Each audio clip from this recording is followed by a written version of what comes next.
Hello students, I am from Biology faculty of QLS Academy. Today we are going to learn how do organisms reproduce. So students, let's start with our lesson of today. Before we discuss the mechanism by which organisms reproduce, let us ask a more basic question. Why do organisms reproduce? Organisms reproduce क्यों करते हैं? After all, reproduction is not necessary to maintain the life of an individual organism, unlike the essential life processes such as nutrition, respiration or excretion.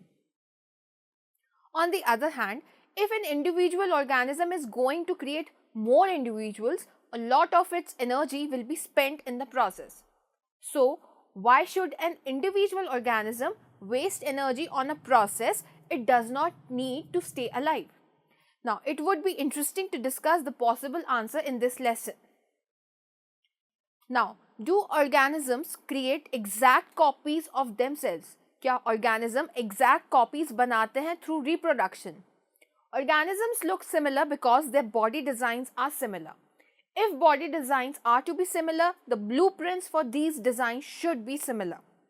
Thus, reproduction at its most basic level will involve making copies of the blueprints of body design. जैसे जब भी किसी घर को बनाने के लिए सबसे पहले उसका blueprint ready करते हैं. Therefore, a basic event in reproduction is the creation of a DNA copy. Cells chemical reactions के through DNA बनाते हैं. इससे दो copies बनती हैं DNA की and they will need to be separated from each other. However, keeping one copy of DNA in the original cell and simply pushing the other one would not work. अब ऐसा क्यों? Because उसके पास कोई organized cellular structure नहीं है for maintaining the life processes. Therefore, DNA copying is accompanied by the creation of an additional cellular apparatus and then the DNA copies separate, each with its own cellular apparatus. Effectively, a cell divides to give rise to two cells. The process of copying the DNA will have some variations each time. As a result, the DNA copies generated will be similar but may not be identical to the original. This inbuilt tendency for variation during reproduction is the basis for evolution. Now, the importance of variation. The consistency of DNA copying during reproduction is important for the maintenance of body design features. Reproduction is therefore linked to the stability of population of species. If some variations were to be present in few individuals in these populations, there would be some chance for them to survive.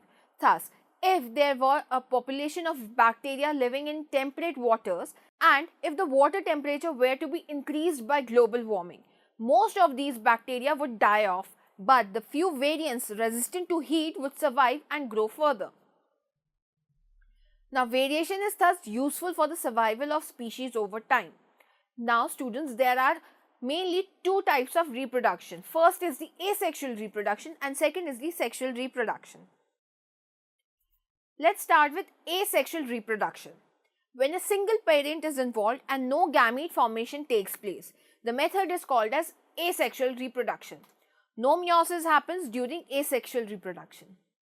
There are various types of asexual reproduction which are fission, budding, regeneration, fragmentation, spore formation and vegetative propagation. So let's start with fission. An organism splits to form two or more than two individuals. There are mainly two types of fission. First is the binary fission and second is the multiple fission. Binary fission. In binary fission, two new individuals are formed. दो individuals form होते हैं. Nucleus divides only one. Nucleus सिर्फ एक बार divide होगा. Unicellular organisms like amoeba, paramecium, euglena, bacteria divide by binary fission. Multiple fission. Many new individuals are formed. बहुत सारे individuals form होते हैं. Nucleus divides repeatedly. Nucleus बार बार divide होता है. Takes place during unfavorable conditions like cyst formation. Next form of asexual reproduction is the budding. New individual is formed as an outgrowth of parent. Daughter separates away and parents continues to exist. Examples are hydra and yeast. Now let's talk about budding in yeast. A small bud grows at any end of the yeast cell. Nucleus gets elongated and a part of it protrudes into the bud. The nucleus then divides into two nuclei. One of the nuclei goes into the bud grows to a certain extent and gets detached from the mother cell. Next is fragmentation. It involves breaking of parent organisms into two or many fragments. Each fragment developed into an individual organism. Fragmentation is seen in sea stars which accidentally breaks their body into fragments. Fragmentation is also observed in annelids and some of the porphyrins. Spirogyra reproduces through fragmentation during which each fragment grows into a new individual. Next form of reproduction is regeneration. The organism is cut up, its pieces can grow into separate individuals.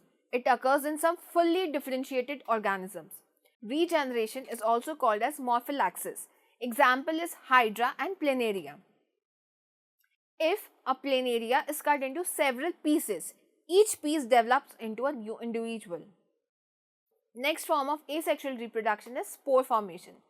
Spore formation is the method of developing new individuals by forming reproductive structures called as spores.